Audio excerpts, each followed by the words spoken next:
Hi hello மக்களே. பிரீத்தில் வந்து பார்த்தீங்கன்னா புதுசாக வந்து இக்கோஃப்ரெஷ் அப்படின்னு ஒரு மாடல் வந்திருக்கு. ஃபுட் சயின்ஸ் டெக்னாலஜியை பயன்படுத்தி இப்போ இதை நம்ம பயன்பாடு எப்படின்னு பார்க்கலாம். இப்போ நார்மலாக ஒரு மிக்சியில் ரெகுலர் மிக்சியில் நம்ம ஒரு சட்னி அரைக்கிறப்ப காலையில் வந்து பார்த்தீங்கன்னா அந்த சட்னியோட ஃப்ரெஷ்னஸ் வந்து பார்த்தீங்கன்னா நல்லா இருக்கு. அதே மாதிரி வந்து பார்த்தீங்கன்னா அது கலரும் நல்லா இருக்கு, ஸ்மெல்லும் நல்லா இருக்கு. ஆனால் அதே சட்னி வந்து பார்த்தீங்கன்னா ஒரு 6 மணி நேரம் கழிச்சு நீங்கள் பார்த்தீங்கன்னா அதோட ஃப்ரெஷ்னஸ் வந்து பார்த்தீங்கன்னா குறைஞ்சிருது. அதோட கலரும் வந்து பார்த்தீங்கன்னா மாறுது, ஸ்மெல்லு வந்து மாறுது. இப்போ இக்கோஃப்ரெஷ்ஷை பொறுத்த வரைக்கும் உங்களுக்கு வந்து பார்த்தீங்கன்னா ஆல் டே ஃப்ரெஷ் சட்னி. காலையில நீங்க எப்படி சட்னி அரைக்கிறீங்களோ அதே மாதிரி மறுநாள் காலை வரைக்கும் அதே மாதிரி ஃப்ரெஷ்னஸ் இருக்கும். இப்போ அதுக்கு நம்ம என்ன பண்ண போறோம்னு பாத்தீங்க அப்படின்னா இதுல வந்து பாத்தீங்கன்னா ஃபுட் சயின்ஸ் கிரைண்டிங். இப்போ இந்த சட்னி ஜார்ல வந்து சட்னிக்கான எல்லா இன்கிரிடியன்ஸும் நம்ம போட்டுட்டு இதுல வந்து பாத்தீங்கன்னா மேல வந்து எஃப்எல்பின்னு சொல்லி நம்ம வச்சிருக்கோம், ஃப்ரெஷ்னஸ் லாக் பம்ப். இப்ப இந்த மிக்சி மோட்ல வந்து பாத்தீங்கன்னா ஃப்ரெஷ்னஸ் லாக் மோடுன்னு ஒரு மோட் இருக்கு. இந்த மோடை நீங்க ஆன் பண்ணிட்டீங்கன்னா இந்த ஃப்ரெஷ்னஸ் லாக் பம்ப் வந்து ஆன் ஆயிரும்.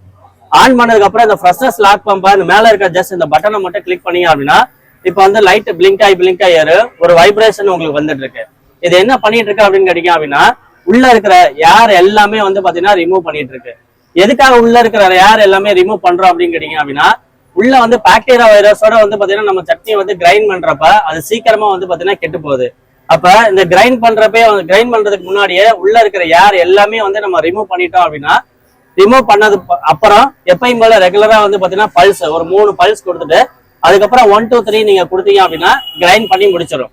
அப்ப கிரைண்ட் பண்ணி முடிச்சதுக்கு அப்புறம் வந்து பாத்தீங்க அப்படின்னா நீங்க வந்து ஒரு இட்லிக்கோ தோசைக்கோ எடுத்து நீங்க இந்த சட்னியை வந்து கன்சியூம் பண்றீங்க. கன்சியூம் பண்ணதுக்கு அப்புறம் வந்து பாத்தீங்கன்னா இதுல வந்து பாத்தீங்க அப்படின்னா ஃபுட் சயின்ஸ் ஸ்டோரேஜ் அப்படின்னு ஒரு ஸ்டோரேஜ் கண்டெய்னர் ஒன்று கொடுத்துருக்காங்க. இப்ப இந்த ஸ்டோரேஜ் கண்டெய்னர்ல வந்து மீதி இருக்கிற சட்னியை வந்து நீங்க ஸ்டோர் பண்ணிட்டீங்க அப்படின்னா இது நீங்க 8 hours வரைக்கும் வந்து பாத்தீங்கன்னா உங்க சட்னி வந்து கெடாம இருக்கும். இப்ப நம்ம ஆல்ரெடி வந்து பாத்தீங்க அப்படின்னா இந்த சட்னியை வந்து பாத்தீங்கன்னா நம்ம அரைச்சு வச்சிருக்கோம். இப்ப லாக் பம்ப் இல்லாம ரெகுலரா ஒரு மிக்ஸி சட்னி அரைச்சா எப்படி இருக்குன்னு பாருங்க. கலர் பாருங்க, இதோட ஸ்மெல் பாருங்க. அதே மாதிரி வந்து பாத்தீங்கன்னா இதோட டேஸ்ட் வந்து பாத்தீங்கன்னா மாறுது. இப்ப நம்ம இதே வந்து ஃப்ரெஷ்னஸ் லாக் பம்பை பயன்படுத்தி இந்த ஸ்டோரேஜ்ல வந்து பாத்தீங்கன்னா நம்ம ஸ்டோர் பண்ணி வச்சிருக்கிறோம். ஜஸ்ட் இப்ப இதுல வந்து பாத்தீங்க அப்படின்னா உங்களுக்கு அந்த ஃப்ரெஷ்னஸ் எந்த அளவுக்கு இருக்குன்னு பாருங்க. உங்களுக்கு ஃப்ரெஷ்னஸா இருக்கு, கலரும் நல்லா இருக்கு, அதே மாதிரி வந்து பாத்தீங்கன்னா நல்ல ஸ்மெல் இருக்கு. அப்ப இதை நீங்க வந்து அப்படியே நீங்க ஃப்ரிட்ஜ்ல ஸ்டோர் பண்ணாலும் உங்களுக்கு அதே ஃப்ரெஷ்னஸ் இருக்கும். இதோட சேர்த்து வந்து பாத்தீங்கன்னா உங்களுக்கு ஜூசர் ஜாரும் கொடுக்குறோம். அந்த ஜூசர் ஜாருக்கு ஒரு ஸ்டோரேஜ் கண்டெய்னரும் கொடுக்குறோம்.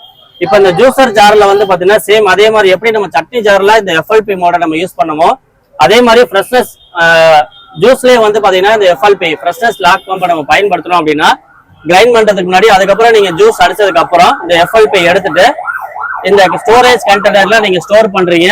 ஸ்டோர் பண்ணதுக்கு அப்புறம் வந்து பாத்தீங்க அப்படின்னா இதை நீங்க வந்து ஒரு ஆபீஸ்க்கோ இல்ல குழந்தைங்களுக்கோ நீங்க ஜூஸ் வந்து கண்டெய்னர்ல கொடுக்குறீங்க அப்படின்னா கொடுக்கறதுக்கு முன்னாடி வந்து இதுலயே வந்து ஜஸ்ட் ஒரு 50 செகண்ட்ல வந்து எஃப்எல்பி பண்ணிட்டு இந்த ஜூஸ் வந்து நீங்க வந்து ஸ்டோரேஜ் டிராவல் எடுத்துட்டு போகலாம், இல்ல வேலைக்கு எடுத்துட்டு போகலாம், அப்படி இல்லைன்னா ஸ்கூலுக்கு அனுப்பிச்சலாம். 5 hours வரைக்கும் உங்களுடைய ஜூஸ் வந்து பாத்தீங்கன்னா அதே ஃப்ரெஷ்னஸோட இருக்கும். தேங்க்யூ.